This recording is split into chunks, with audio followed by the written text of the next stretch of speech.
finding reasons for every small thing. Number 3, enhances your creativity.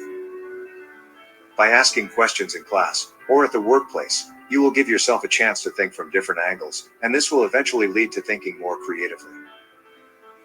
You will not simply settle with the existing theories. Instead, challenge them.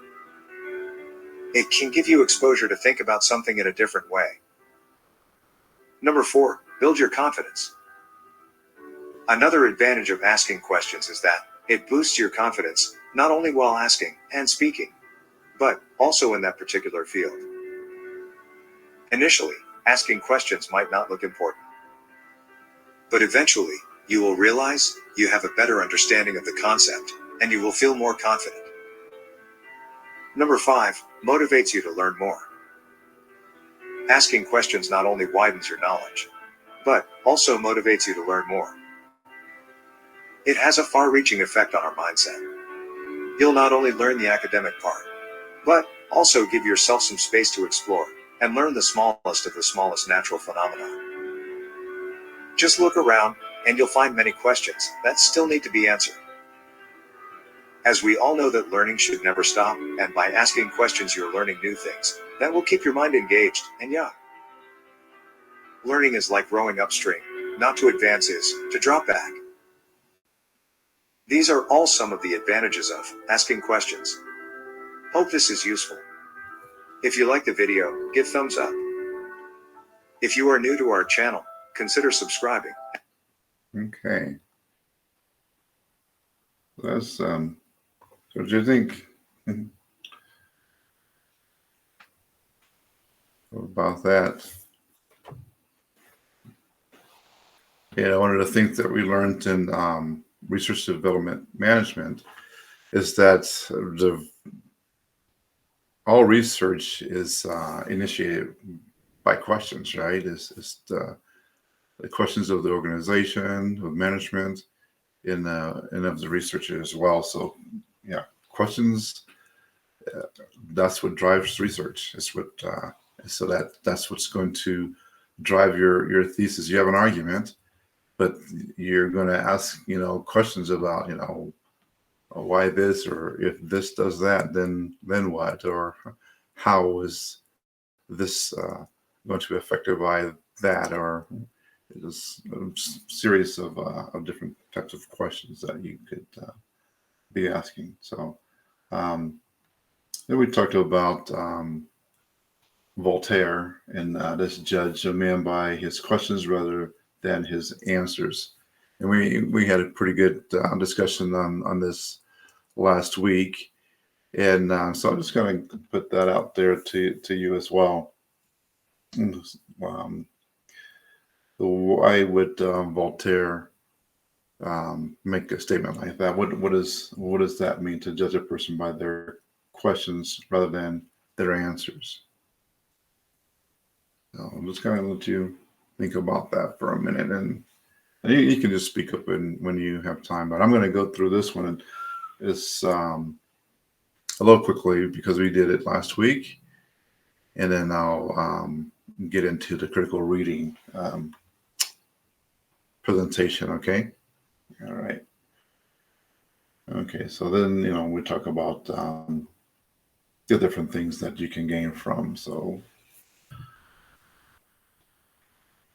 okay. Questions transform passive learners into active learners, empowered to ask their own questions and pursue those questions wherever they lead. So, and reading and thinking before writing, okay, and planning and organizing and drafting and revising and editing. So, questions are powerful. It's just the way we learn. It really is. And I know sometimes people are discouraged from asking questions because they feel like it's not going to. It'll make it seem as though they're not intelligent, or they're not as knowledgeable about something. But no one knows everything, and we ask questions to find out what we don't know. So, okay. And then it talks about the case and this is all in the preface of of the book. So this is not really in the chapter. So it kind of gives you a summary of what the content is in the book. Okay. And this is a really good one. What really persuades us? Many people say they are persuaded only by reason and evidence.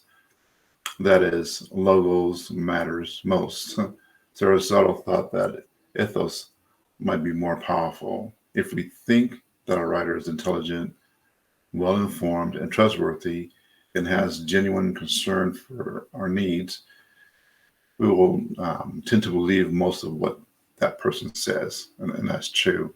We assign a lot of to this authority figure, someone who is well versed in that particular um, topic or that knowledge area. And then what do you think? Consider the last important decision you made. How did you persuade yourself to do one thing rather than another? If someone tried to persuade you, what kinds of appeal did the person use? And then which of these appeals had the most impact on the decision you made? So we discussed that last week. So let's go ahead and get into the next presentation here. So, okay.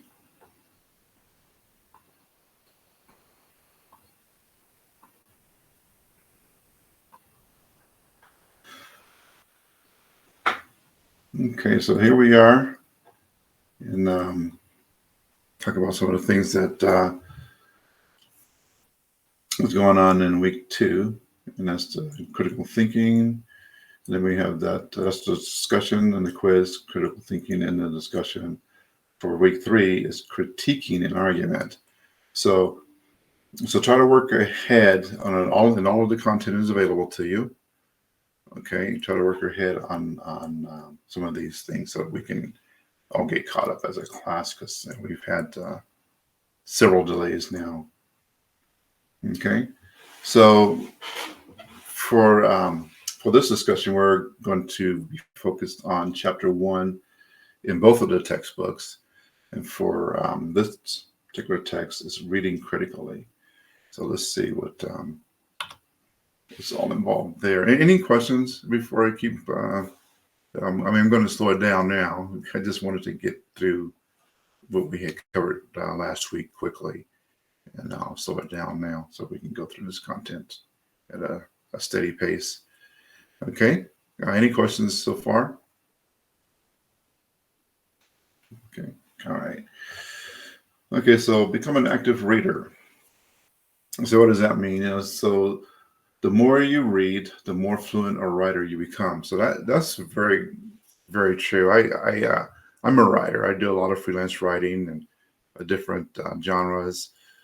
And if you don't read a lot, you're not as effective a writer as you could be. It's just, reading makes for better writing, and research makes for better writing as well. Good writers do a lot of research. I don't know if you've read any of Michael Crichton's novels, but he was just an amazing researcher. His novels were science fiction, but his research was so well done that he drew you in, and you believed, okay, that they could create, dinosaurs from using this DNA, and you believe that you can travel through time in different themes in his books. He just was an amazing researcher. So, and a lot of the top writers are very, very good researchers, and they have to be, especially science fiction writers, because they're just making new discoveries all of the time. You can go back and read some of the science fiction novels written about traveling to Mars and what to expect there. And if those novels are more than 10 or 15 years old, then that stuff is really obsolete, because they've discovered so many things about the planet now. So that those writers didn't know before. So reading and writing are interdependent, and it's very true. That's what I was just saying. Opposite sides of the same coin. Effective readers digest, interpret, and evaluate what they read.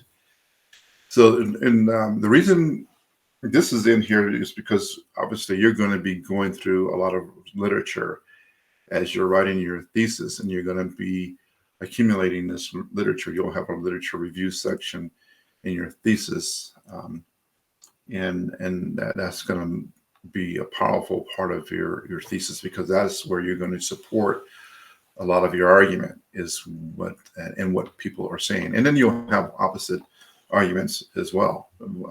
A good research paper, thesis, presents, opposing views. It's just good. It's good to do it that way. I think it makes it so that people realize that the research is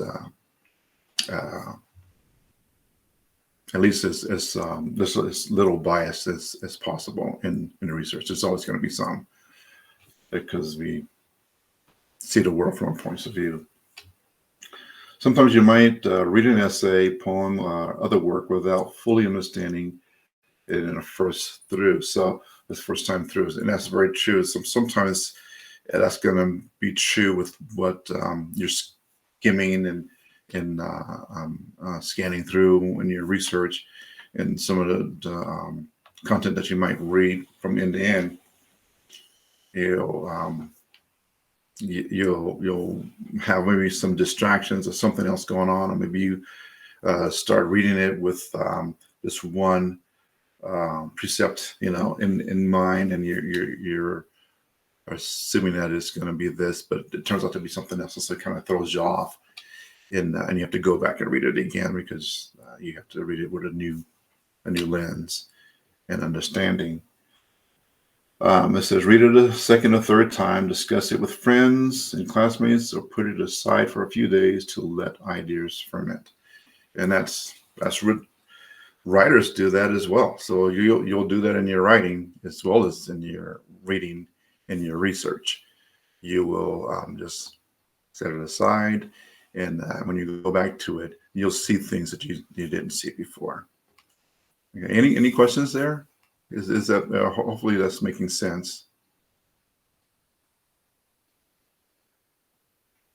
Okay. All right.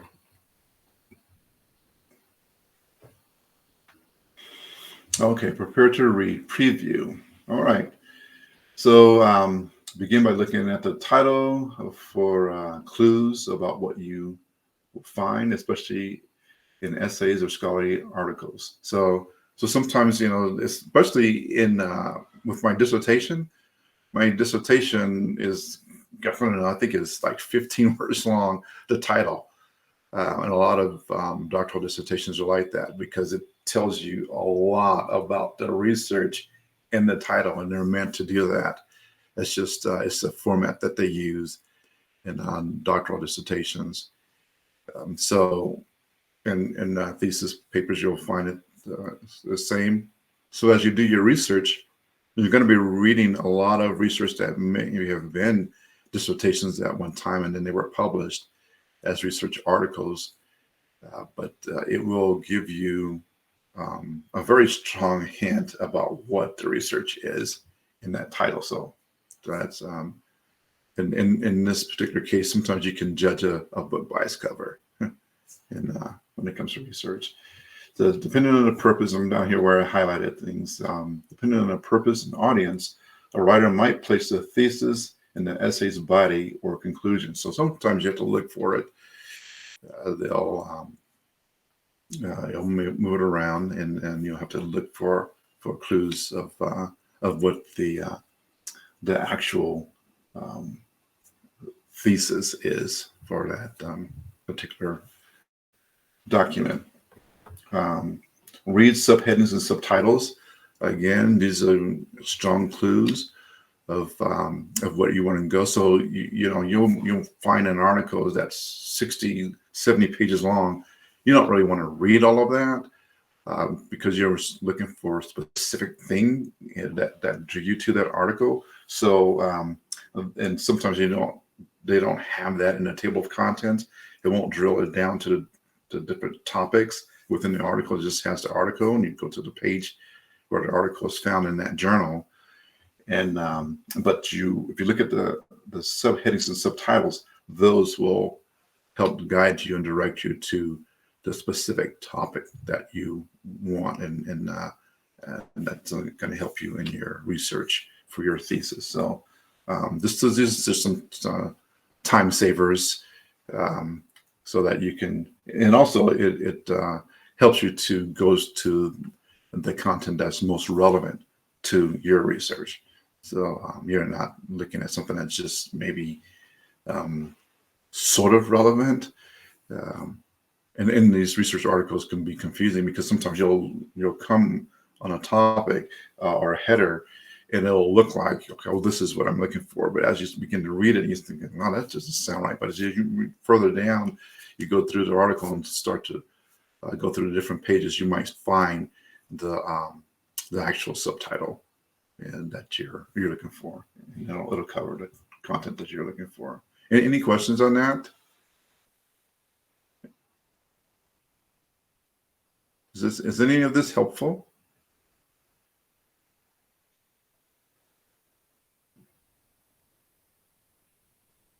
You're all muted, so you can unmute yourself if you want to speak. Okay, I'll continue on. Often supporting ideas are expressed as conclusions.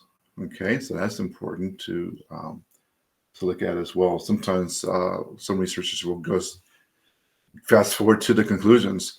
They'll look at the results and conclusions of research, so they don't bypass all of the other stuff. They're not worried about the methodology and the data collection. They just want to look at the conclusions, what the researchers conclude. So they'll just go right to the end of a research study to kind of summarize what the researchers were able to find. So you look at the findings and conclusions, at things, different ways they might word that in the paper, or the headings will say different things, but they'll basically explaining what they're concluding as a result of the research.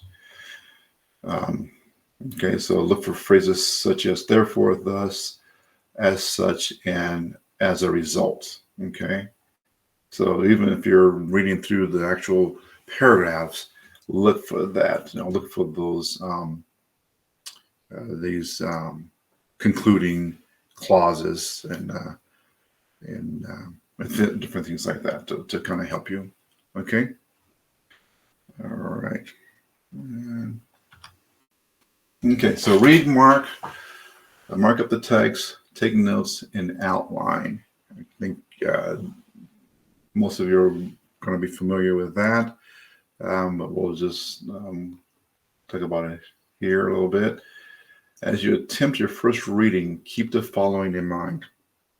Okay, I highlighted a few things. They have several bullet points here, but I highlighted what I thought was real critical. When you read a text for the first time, your aim is to comprehend its literal meaning. So you're not doing a critical reading yet, but you're just this is what it says, and so you just kind of take it at face value with that first reading. If you come upon unfamiliar words, expressions, or historical or cultural references, don't be alarmed. Such encounters make reading a valuable process of discovery and growth, and that's very true. In your research, you're going to come across terminology that's only used within a certain industry. I get the whole example of how within wireless telecommunications, we have all these acronyms. I mean, it's like acronym rich. Just all of these different acronyms, and some of the acronyms look similar to what we use in everyday life. I used an ATS, so we think ATM rather, an automatic teller machine. But in wireless telecom, that's asynchronous transfer mode, and so it's they're different. It's a different language altogether, right? You go from one area of professional area to another, and they have a different language. In medical, they have a different language, and in business, they have a different language. And if you're into the investment, strategies or stock exchange, there's all of these different words and terminology that you'll have to learn in order to understand the way they communicate within those different areas. And so you'll find that to be true as you do your research for your thesis. You're going to be looking at different topics.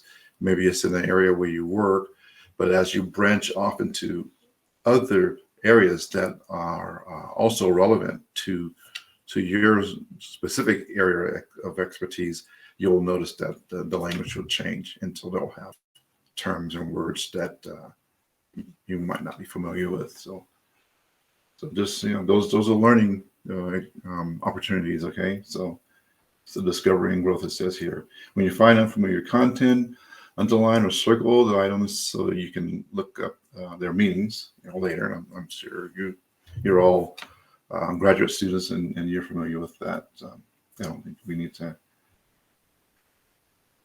And then here it says, to strengthen your grasp of the text, write an informal outline of its major points. So that's really a good one there, because that's the way our brains work, right? It helps us to remember things. So that working memory is excellent to make that word association. So that's really what an outline is.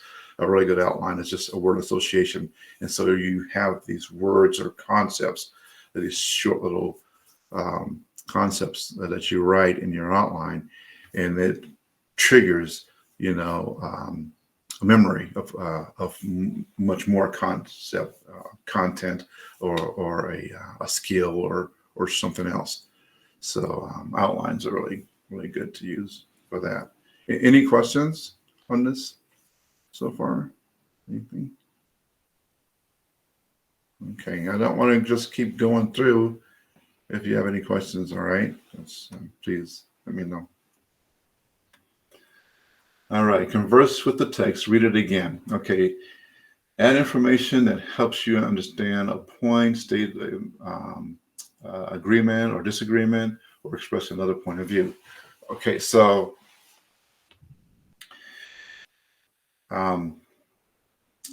let's see. So anyone have an example of this that you can share with us? Add information that helps you understand a point, state agreement or disagreement, or express another point of view. So, but what would that look like to do something like that? Anyone have an idea? Maybe if it's a printed document that you're reading, then you can make notes on the side of the information by circling it.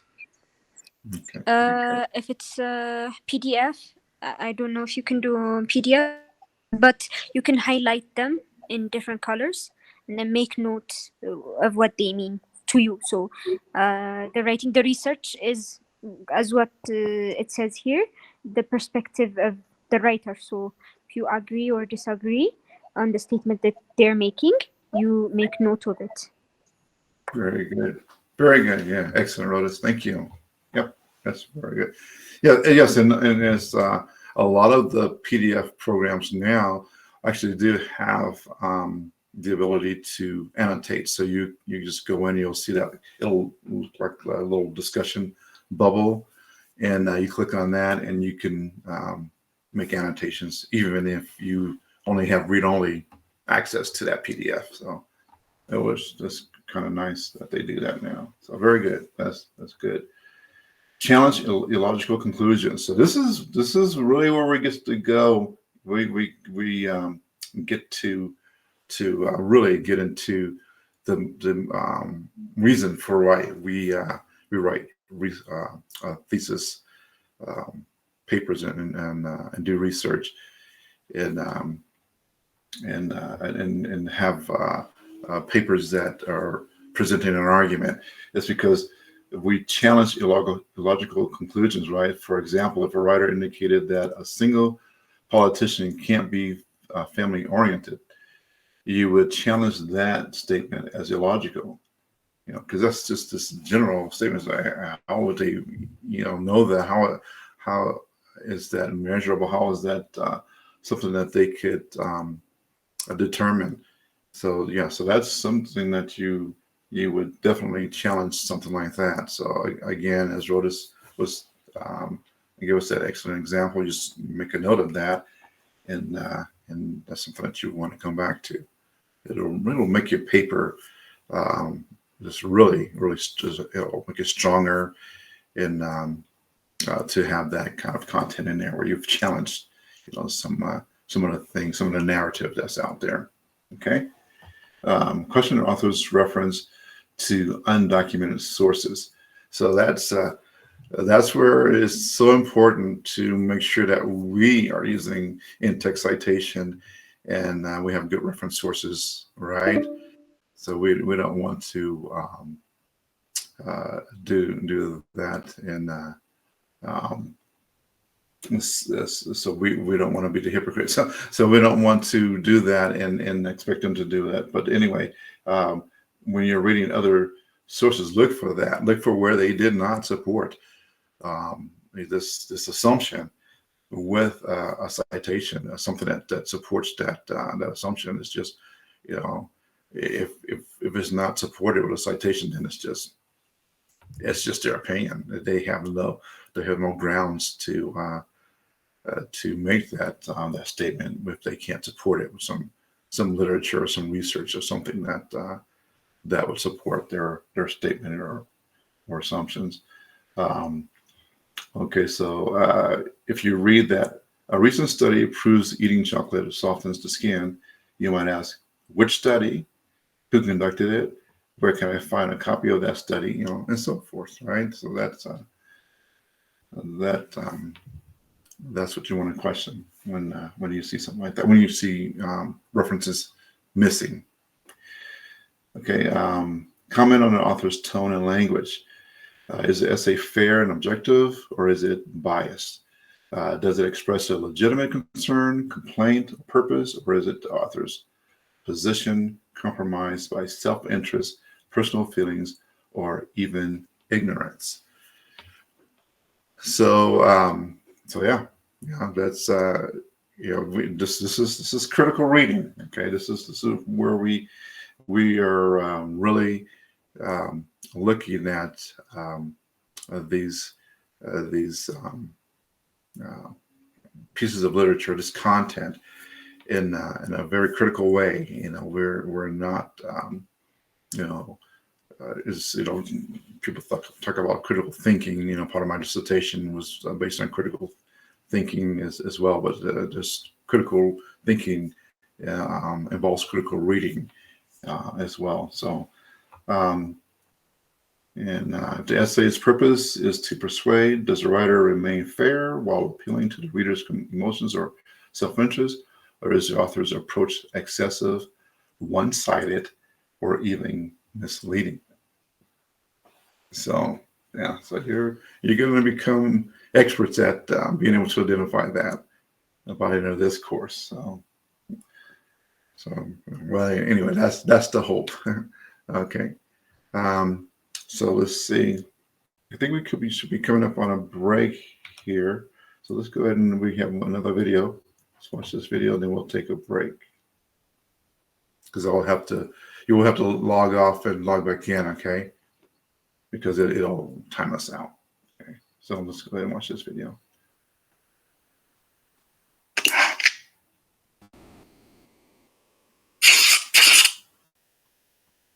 You must read more critically.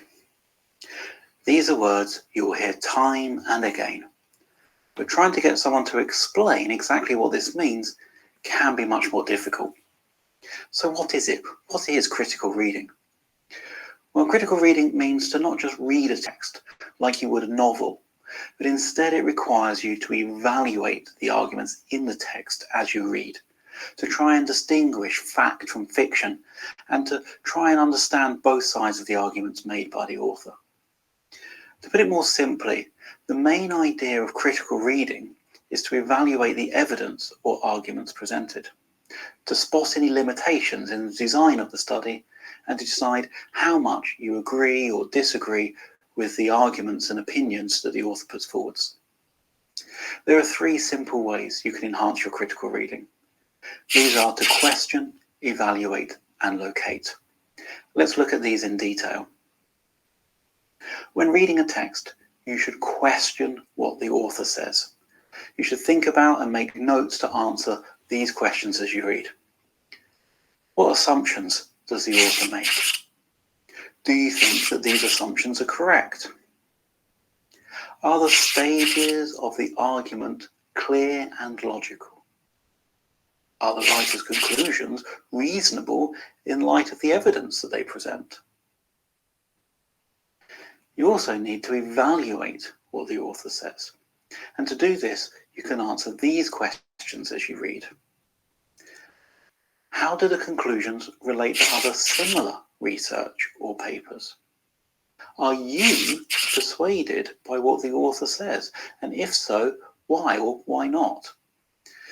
If someone asked you your opinion of the author's viewpoint, what would you say? And how will you use what the author says in your argument? Finally, you also need to locate the author in the discipline. By this I mean you need to see how this reading relates to other things that you've read and to other academic research. Try asking the following questions. What is the author's position on the issue? How is the author's argument different or similar to those of other experts and researchers on the subject? How does the author's argument and position fit with what you already know? Does the author's argument belong to a particular school of thought, for example, Marxism or feminism? If you can answer all of those questions, you have engaged in good critical reading, and you can use these notes to help you form new ideas in your essays.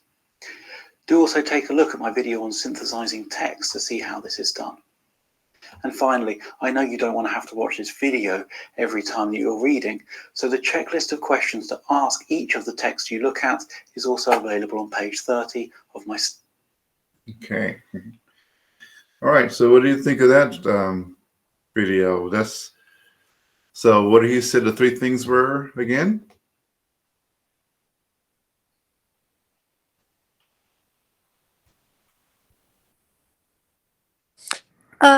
So there are a lot of points he mentioned.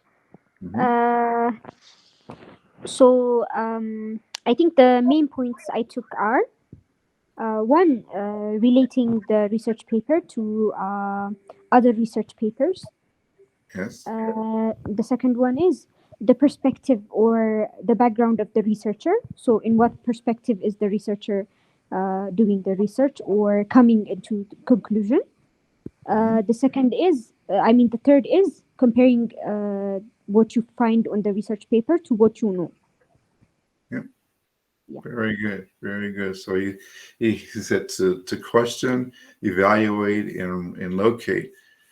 So that's good. You know, and I'm not sure if our textbooks use those three, but it's all the same, right? It's just a different way of saying the same thing.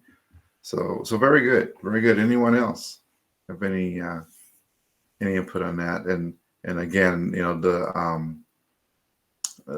it's going to shut us off here in a minute, so we'll have to log back in again for the second half. So let's go ahead and study skills. And go ahead and take our break. We'll just round it up to it's 10 o'clock now Eastern time, and so we'll come back at 10 minutes after 10. Okay. and then and we'll pick up from there. All right. And if you have any questions, just jot those down, and you can present those when we come back. All right. So you'll have to log off and log back in. Okay. All right. Okay. Okay. See you, Professor. Okay. See you in a minute. Documents, but to focus more on famous and credible research papers and documents is better than to just read any research paper that was done by a student. Or yeah, that's just an additional point that I wanted to add. Very good. Yeah. So you have to have reliable sources. Very good. Yep. That's very true. There's a lot of information out there, especially now, right? We have blogs and social media platforms. There's just a lot of information out there, but not all of that information is reliable. A lot of it is based on bias, is based on agendas, it's based on sometimes people just intentionally want to mislead you. So yeah, that's very good. I like the concept of the cases. So, and you'll read about that in some of your chapter reading. So it's okay. So critical thinking and the art of questioning. So we're in the next text, and we're in chapter 1 for both of those. So you'll notice also, I want to mention here that we will jump around to different chapters. So we might be in chapter 9, and then we'll go back to chapter 6 or 5, because for me, that is the logical progression in building these skills that you're going to need for writing your thesis. So I looked at the content and realized, okay, some of this is coming later, but for me and my particular philosophy of teaching, it needs to come earlier. So you'll notice that in some of the reading assignments that I do jump around in the text. But for this particular lecture, both are chapter 1 for each textbook. Okay. So why is questioning important? It helps you with thinking, discussing, reading, and writing. I think I don't think that there's too much argument there. We will. Okay, so why is questioning important? So here it talks about the thinking part of it. So thinking underlies everything we do. So, what the philosopher was it Descartes? I think therefore I am. I think it's so it's it makes us who we are, right? The way we think and how we think and comprehend and our perceptions. So without it, any other activity, including discussion, reading, or writing, is meaningless. So that's a very powerful statement to make. Do you agree with that? Why is that statement true, or is that just too broad of a statement to make? That without thinking, any other activity, including discussion, reading, and writing, is meaningless.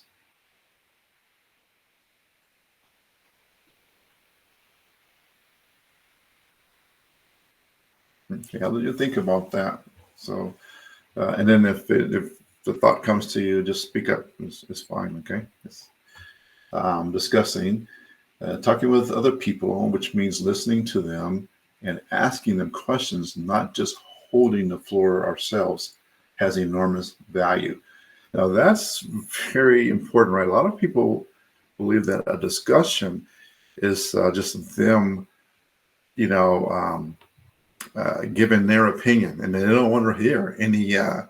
They don't want a dichotomy. They're just looking for an audience, and they just want to, give you their opinions and their agendas, and then have you accept it and and that's that. But a discussion is, that implies that there's a sending and receiving, of information. So you're talking and you're giving information, and at the same time, then you're listening and receiving information as well. So, and it says it has enormous value, and that's very true. It's how we learn. It's how we learn. I've said it before, but being a facilitator, a professor, or teacher really is, in the way we teach is by also learning as we teach, because we are listening to the feedback, and it improves the way we teach, and improves the way we create curriculum. It improves our knowledge as well, because sometimes we might present something that a student might question, or a student has a different perspective, or they have a life experience that changes our perspective. So even as a professor, we primarily facilitate the discussions, but they are discussions, and so we look for that feedback, especially in graduate level courses, because a lot of you are working in careers where I have no experience whatsoever in your particular professional or areas of profession, and I learn a lot just by listening to your feedback. So that's something to keep in mind. Okay, a discussion allows us to try out and refine first thoughts in response to thoughts and reactions of other people. Thought nurtures discussion. Discussion nurtures thought. So that's a little palindrome there, right? That we or chiasmus, however you want to say, but it's circular and it's true, right? So there you go. So there you go. Any questions on that? Any questions on the value of discussion and how it nurtures thought, and then vice versa?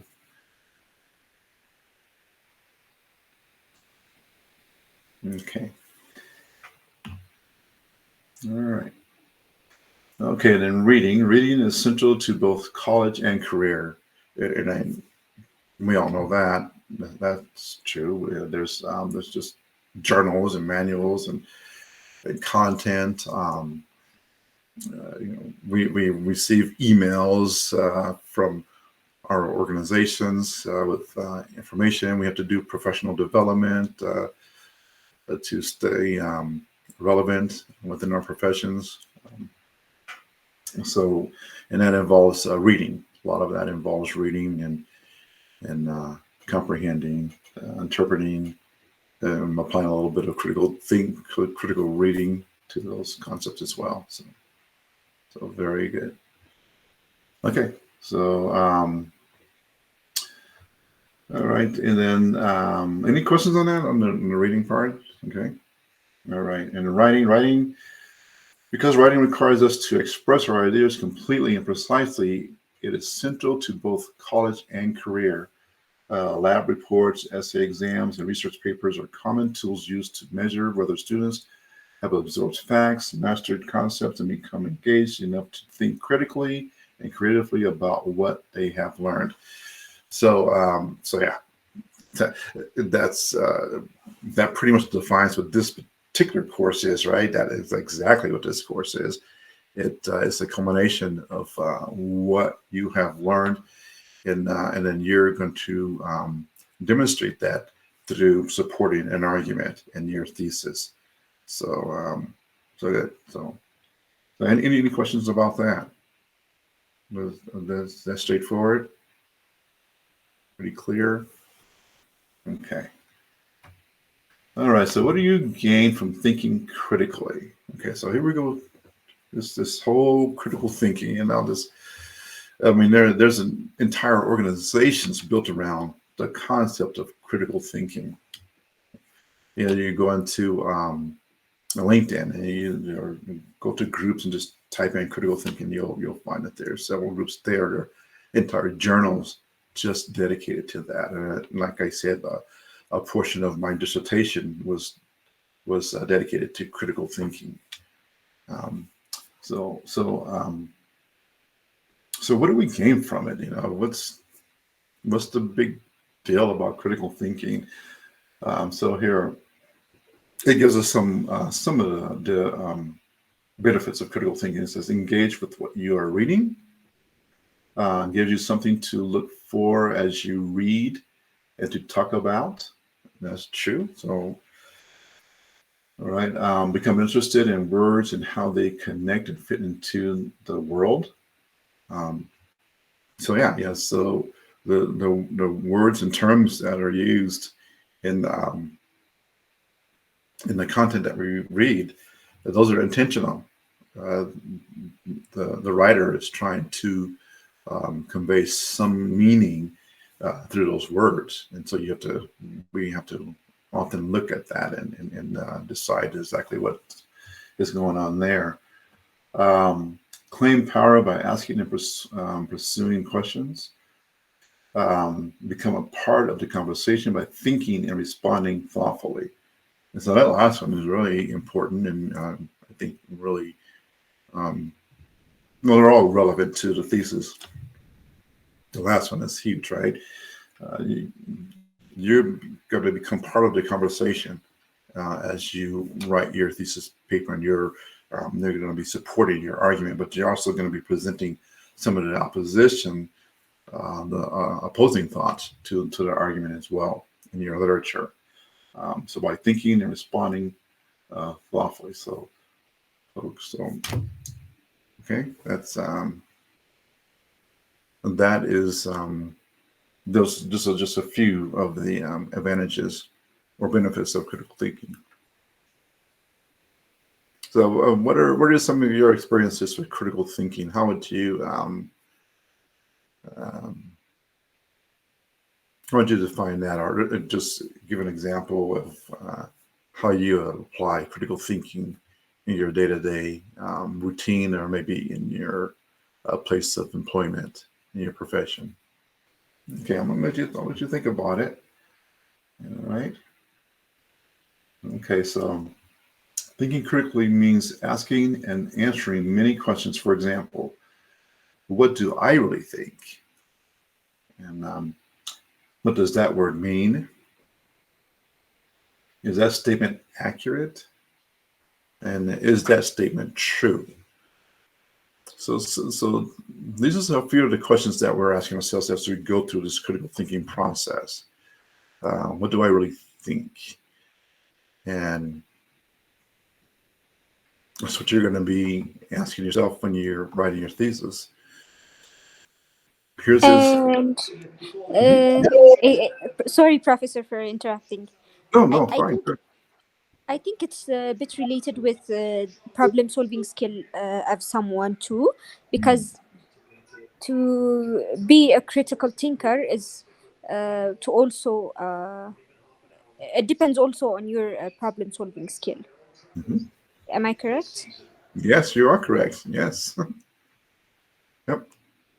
So yeah, exactly. So you're asking yourself, what do I really think about this problem? So your thesis and your argument is really going to be based around what you perceive to be a problem. It's an issue that affects your community. It could be your immediate community. It could just be your work environment. It can be the larger community nationally. So yeah, it could worldwide. But it's an issue. It's a problem that needs to be resolved. But often research doesn't really resolve the problem, but it does bring more attention to it, so that people are thinking about it, and then there's more people who have the ability and the resources to solve the problem are now aware of it. So you're making people aware. So yeah, yes, that's absolutely right. Anyone else on that? Yeah, absolutely. Okay, so good. That's very good. Thank you, Rodas. All right, so we're going to dive into those questions a little more. So, what do I really think is a serious and challenging question?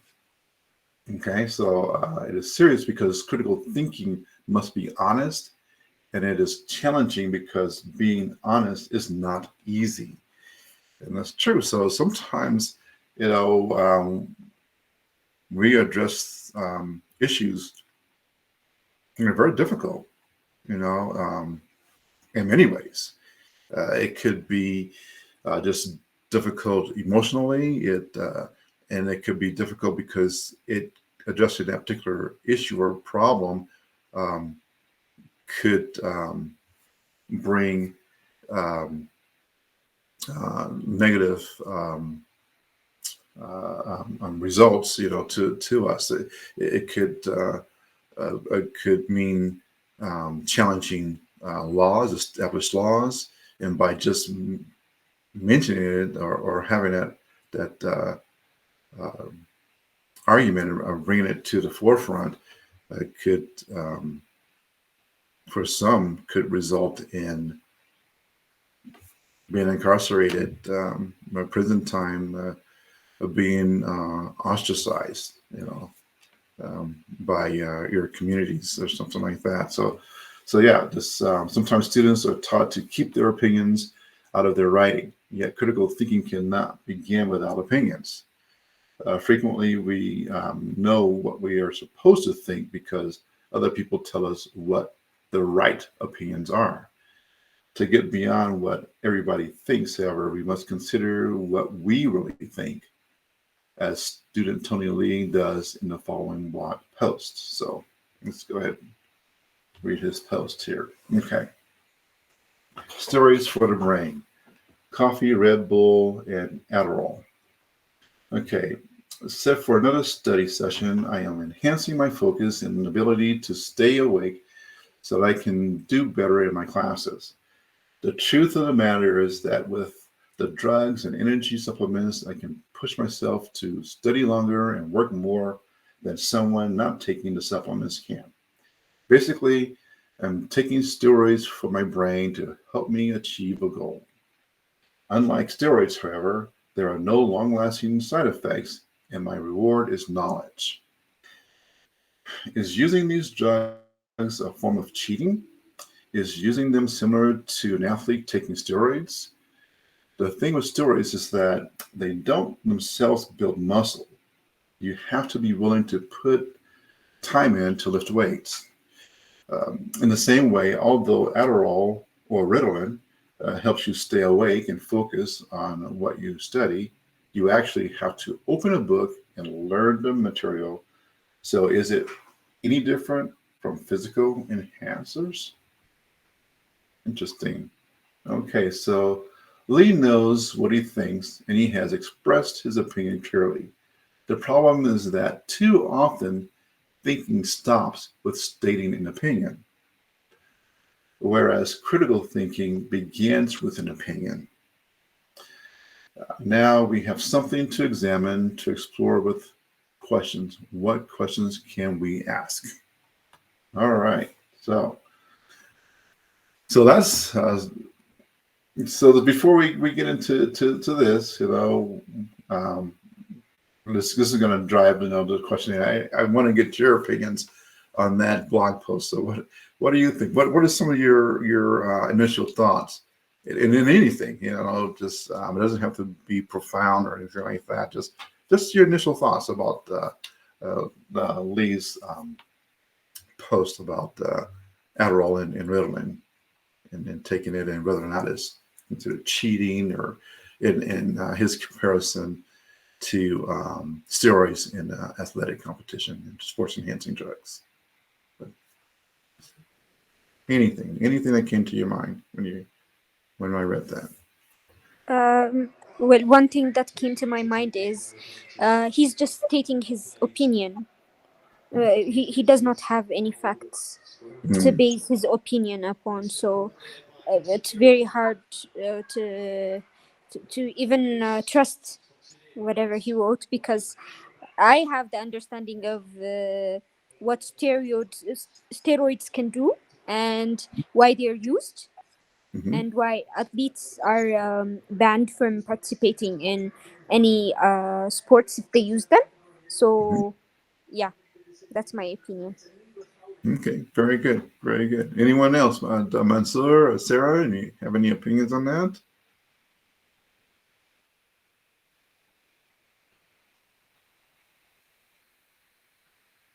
Okay, good. Yes, yes. So I felt like he was trying to persuade us into accepting his his conclusion that he was okay for him to use those those drugs to enhance his.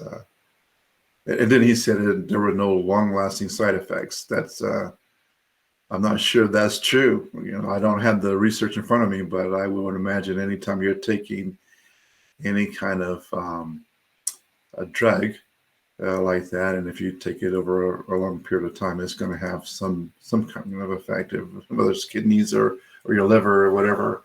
There are probably going to be some long-lasting effects on that particular drug. I know that with a lot of bodybuilders, um, quite a few have had um, the ones that have lived, you know, a long time have had open heart surgery. Almost every single celebrity who was a popular bodybuilder, Lou Ferrigno, Arnold Schwarzenegger.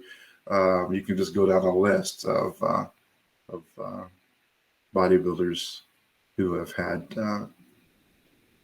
some heart conditions, and they attribute that to their use of steroids.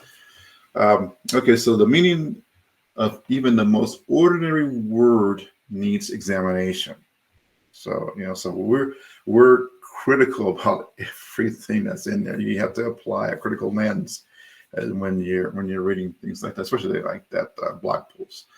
What prevents us from asking, what does that word mean? Is the assumption that everybody knows what it means, and therefore we do not need to ask. The assumption is usually wrong. Okay. For example, what does enhancement mean? So it talks about enhancement in the block, right? It means anything people can do to improve their ability to perform a task better. Certainly, Adderall, a drug used to treat attention deficit disorder, ADD, can increase concentration and therefore enhance Lee's ability to study. However, if Lee takes Adderall on a doctor's prescription to treat ADD, what he is doing may qualify not as enhancement, but only as restoring the normal ability to concentrate. Okay, what does cheating mean? It means violating the rules that all the participants in an activity are supposed to observe. Steroid use is dangerous and unwise for people who train with weights, but it is cheating in professional baseball because the rules governing the game prohibit it. Okay, so what can we say about Lee's question? Is using these drugs a form of cheating? The answer is it depends. Uh, it would be cheating if the honor code at Leeds University prohibited the use of brain enhancing drugs. Otherwise, it can't be called cheating. So that's interesting, right? We just would assume that, oh, you can't do that. But it's like when you're driving and you want to make a U-turn. If it doesn't say you can't make a U-turn, then the U-turn is legal there in most states in the United States if you're driving, and there's not a sign that says you can't do it as far as a U-turn goes, then you can. Interesting, right? Um, and just by examining what the words enhancement and cheating mean, we can answer Lee's question and therefore advance the thinking. Therefore, advance the thinking begun in his blog post. So, so good. So I'll just go on. I won't we'll go ahead and look at our next presentation here. Let's see if we can get into the. First of all, did you have any more questions or thoughts on that? On that one? Okay. If not, let's see if we can get into the third one here as well, because I want to see what we can.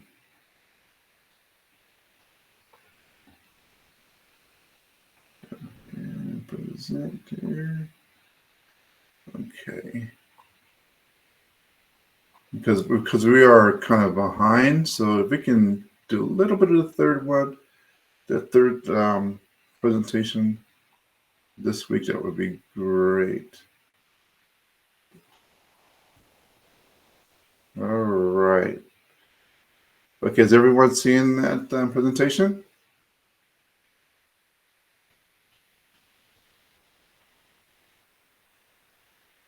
Let's say raise your hand, or just so I know that you see it. You see the Windsor background, Okay. the logo. Very good. Okay. And then, no, that's not the one I wanted.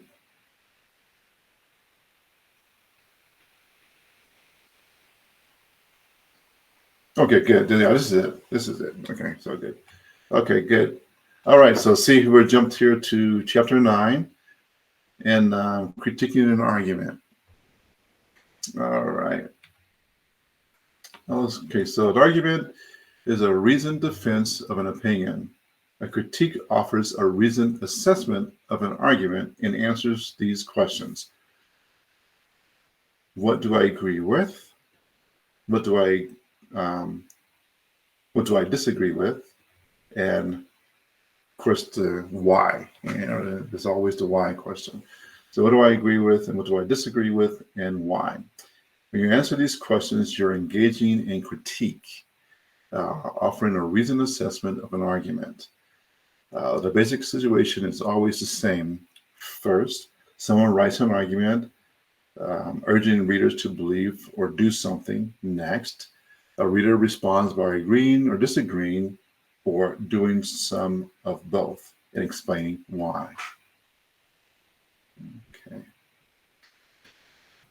Okay, so what is a critique? A written assessment or review of the merits of someone's work.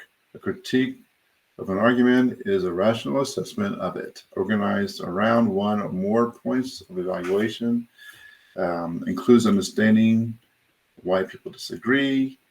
In large part, people disagree because they think about controversial issues or questions in different contexts. That's important.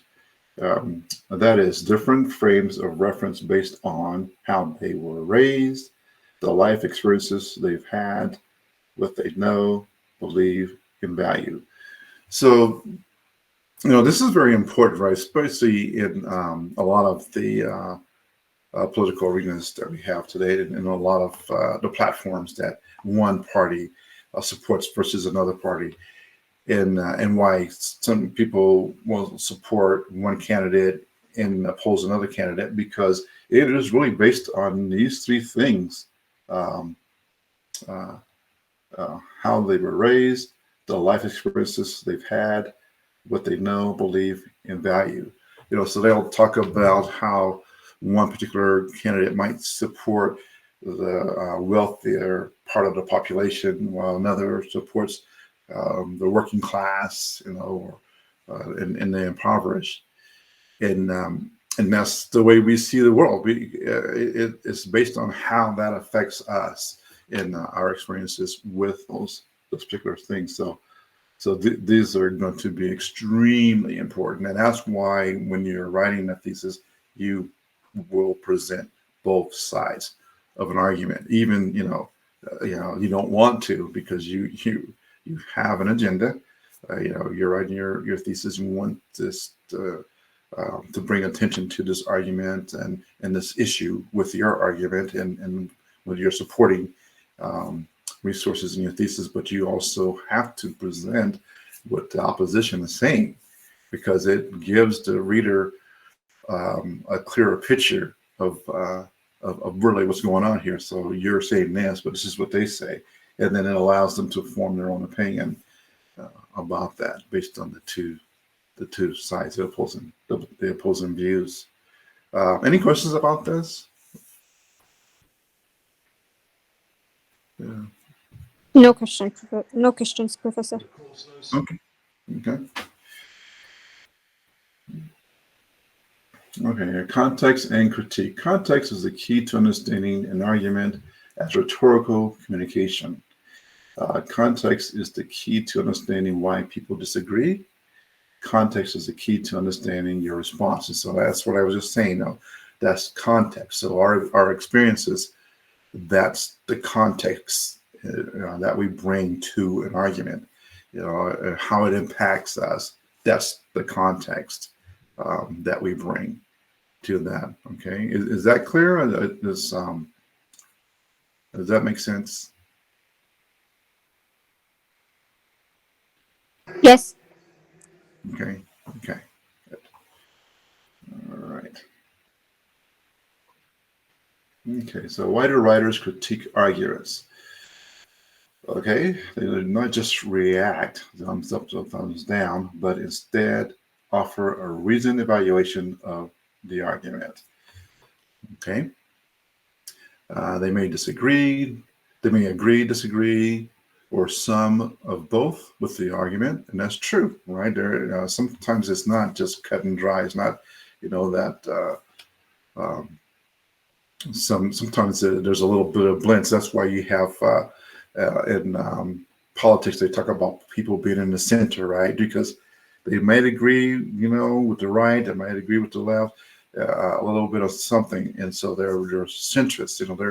They're more centered in their context and their experiences that make them more centered in that.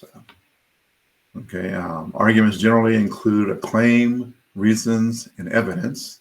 Okay, that's important. A critique writer may challenge one or all three of those. Okay, so all right. Okay.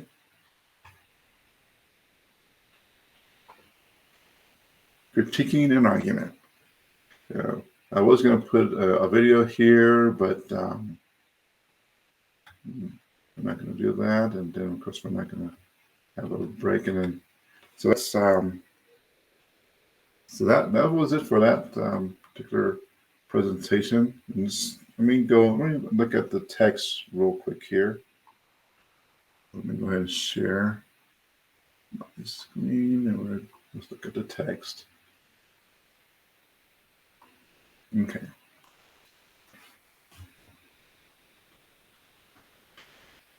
Okay. All right. So before we wrap up here, I just want to let's go to. Okay.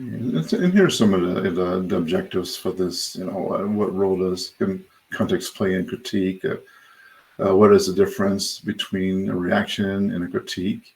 How do writers analyze claims, reasons, and evidence? And so we covered some of that there. So it's okay. Okay, so here, arguments in newspaper opinion columns or magazines or websites are not actually the isolated pieces of writing they seem to be. They arise out of context, real-world situations as experienced and interpreted by their authors.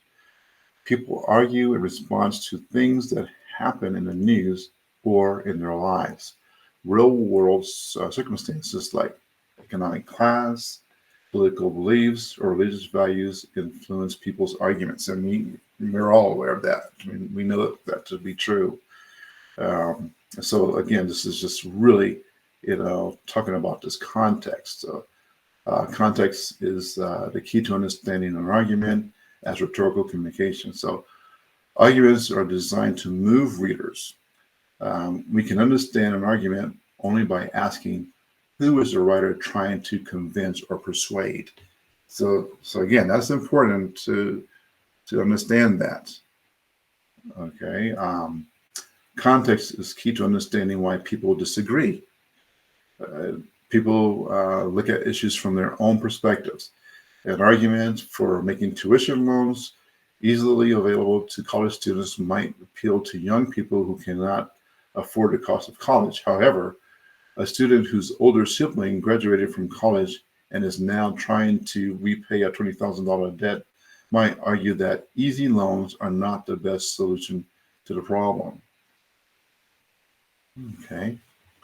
And then so forth. So, okay. Any questions on that? So, there's some good content in this chapter. Okay. Why write to critique an argument? And we just discussed that. And then why do writers critique arguments? Okay. And an argument advances a thesis or claim, what the writer wants us to believe or do. So make no mistake about it. And when we write a thesis or dissertation or research paper or research study, we are hoping to lead someone to a conclusion based on the evidence.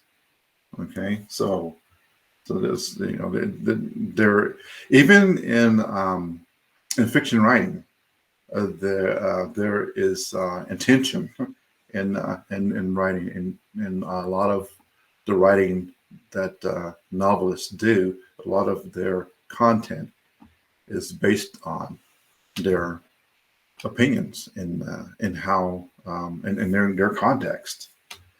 Even in science fiction and fantasy, there is an underlying thesis, in that writing. It's rare that any writing doesn't have a purpose and it is not trying to persuade. It's very, very rare in any form of writing. So I know that they used to say that news would just be objective and not subjective, but we know that isn't true. You can turn from one news outlet to another, and you'll notice that certain content is either omitted or included based on the context from which their audience brings to their program, or they will enhance or belittle some content. They might include it all, but there will be a strong emphasis on one or the other based on context. So even in the news, it is not 100% objective. That there's a lot of subjective subjectivity in news reporting. So, any questions on that? We're coming to the end of the lecture here, and No questions from me, Professor. Okay. Okay. So let me go ahead and let's go to the course here real quick as we wrap up. I just wanted to bring to your attention. So as I said, we're behind, and really we would really be around week 3 right now. So here we had, and let's go to so here, look at this one. So this is the you introduce yourself and then you talk about what's your favorite argument. Okay. And then this is the criteria here, and then this is the prompt for that. And you don't have to put out, there's no word, requirement, word count requirement or anything like that. Just, put your thoughts in there. And I'm not looking for you to support it with a citation here. necessarily. You don't have to worry about that. And I did put a disclaimer here to make sure. So as we go through this, especially in this course, we're going to be talking about things that we don't all agree with, but let's be professional about it and open-minded about it. Be scholars, okay? Being scholars, meaning we are willing to look at the opposing sides without being, offended or offending others. So, and I put the lecture presentations in here for 1 and 2. And then this discussion post here. And then this week's discussion, is critical thinking necessary to you? Why or why not? Okay. And then there's a quiz in here, and this, I wouldn't put too much into that. It's hopefully it'll be pretty straightforward, and I believe I allow for several attempts to pass it, so that's fine. And then on this discussion here is what is meant by the rhetorical situation and how would you use it to critique an argument. So we haven't done that lecture yet. Actually, I did just touch on that lecture, didn't I? Yeah. So critiquing an argument. So, but I didn't get to the rhetorical situation, but it is in that chapter, chapter 9, does talk about that, the rhetorical situation. So just be sure to look at that and here. See what. Get to that, so we can kind of summarize that. The rhetorical situation.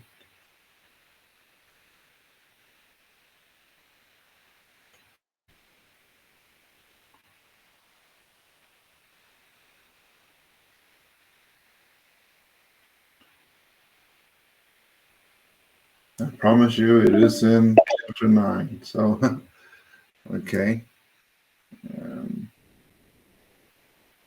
Just wanted to see if I can find this and zero in on it.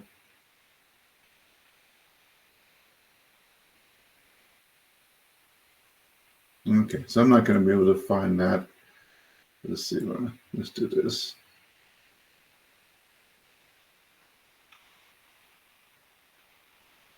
Okay.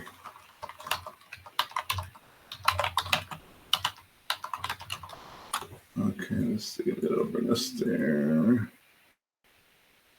Okay. Good. And right.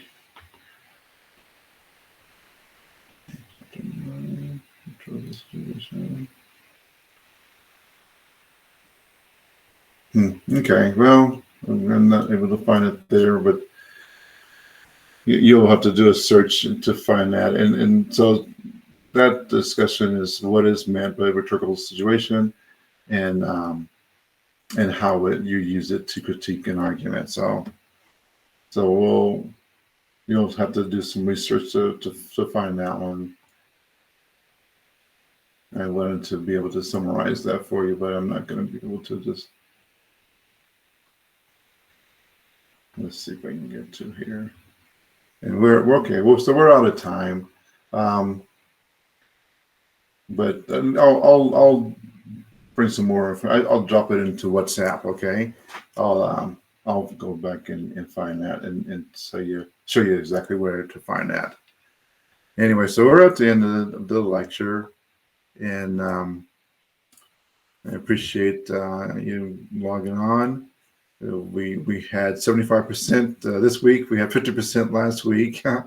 So maybe next week we'll have 100% attendance. And of course, reach out. Again, please remember that Rodas and Mansour, you will be working with Dr. Awaad. on your thesis progression, and she'll be your advisor. So you'll be meeting with her every other week. So those will be bi-weekly meetings. We wanted to get started this coming week. So be sure you have given her the information that she's asked for. I believe she's asked for, was it your job title and resume? Is that correct, Lotus? Is that what she was wanting? She wanted resume or CV and the title of the research that we are planning on doing. Okay, yeah. So okay, good. So yeah, that's so. I wasn't aware of the CV and the thesis.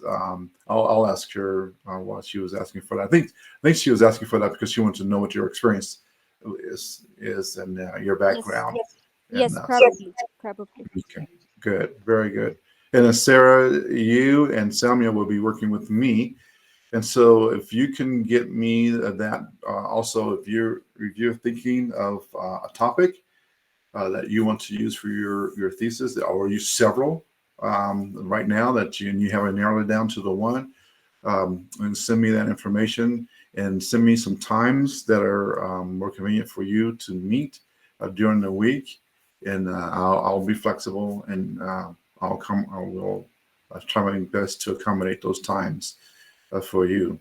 And these are only going to be 20-minute meetings tops. I mean, more like 10 to 15 probably, long meetings. And so we're just going to talk and discuss where you are and any issues you might be having.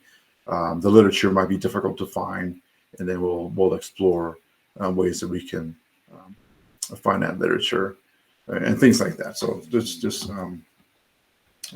general discussions, and then looking at your drafts as you complete those.